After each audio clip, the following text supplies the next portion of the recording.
this team is going to have to struggle to improve their roster. There are not a lot of moves out there that you're going to make that are home run moves that you're like, oh yeah, that definitely was a good move.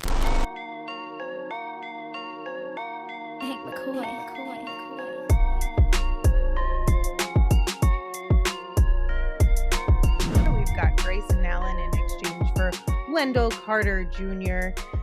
So he is 25 years old, also averaged 11 points per game, 6.9 rebounds per game, 1.7 assists, shot 37.4% from deep while attempting 3.1 threes a game. So that is an aspect of his game that is valuable to the Suns team. Yeah, he doesn't take a ton of threes, but he shot them pretty efficiently. He's worked pretty well to improve that area of his game recently. So he provides more of a floor spacing component that the Suns currently don't have, and something that Mike Budenholzer has had in his last two stops in Atlanta and Milwaukee. My thing is he's kind of got some similar concerns in terms of like the health factor. I think he's only played, 62 games in a season. That's his career high so far. He missed 27 last year. So he's a good big. He's a better defensive big.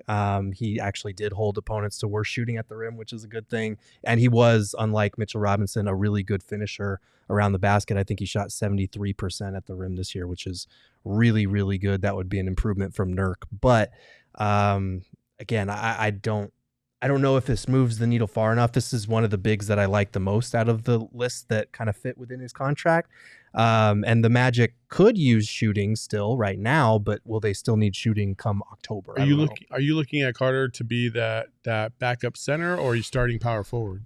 I would probably look at him as the starting center, to be honest with you, or at least the backup center who then probably becomes the starting center depending on the playoff matchup. But is it worth giving up Grayson for a backup / starting? This is the closest center I think I'll get. Yeah. With all the proposals, because I think Grayson Allen just provides you so much consistency and the ball handling. When we saw that this team could struggle once KD, Booker, or Beal were not on the court. So what are you replacing with that? You're replacing him with, again, things that they need. They need length. They need athleticism. They need younger players. And I think he definitely checks those boxes, though there are concerns of his. I think he's a good, solid, all-around player, so I could be convinced to like this trade. I think this is the closest I would get. But, I think every single one of these guys has concerns. Hell, even Grayson, when he came here, we had concerns about him, but they all seem to work out. I think there's two contingencies on this, right?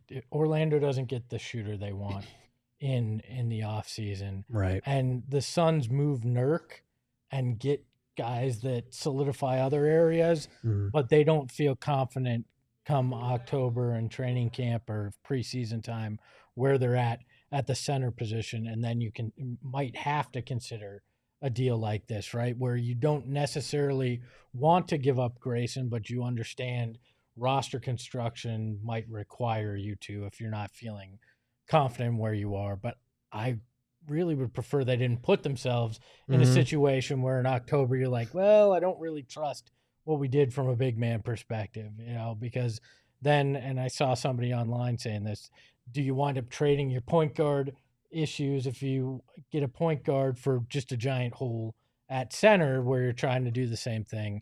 So yeah, maybe you're considering this in October, but I think that would mean you've done some things June through September that might not have put you in the best position. So. And that's kind of the conclusion I've been coming to with the trades for Nasir Little, the trades for Jusuf Nurkic, now for Grayson Allen this week, for the people that are asking in the chat what we're doing here because these players are worse than Grayson. Well, if the disclaimers didn't spell it out for you, here it is.